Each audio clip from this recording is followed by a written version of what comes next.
Breaking news Hyderabad میں پیر کو schools کے لیے تعطیل۔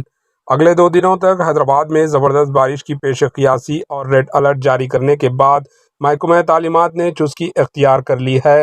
احتیاطی اقدامات کے طور پر حیدرآباد کے تمام سرکاری، خانگی، گورنمنٹ، پرائیویٹ پرائمری اور سیکنڈری اسکولز کو پیر کے دن تعطیل دینے کا اعلان کیا ہے۔ اس سلسلے میں ضلع کلکٹر نے احکامات جاری کیے ہیں۔ اسی دوران حیدرآباد کلکٹریٹ میں کنٹرول روم کو قائم کیا گیا ہے۔ واضح رہے کہ شہر حیدرآباد میں کل رات سے وقفے سے ہلکی اور تیز بارش کا سلسلہ جاری ہے۔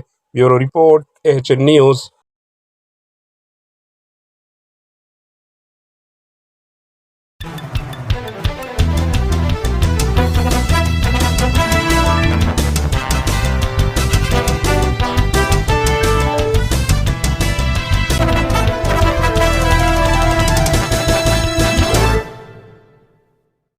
ہمارے AHN نیوز کو سبسکرائب کریے تاکہ آپ کو نوٹیفیکیشنز آتے رہے وقت پر۔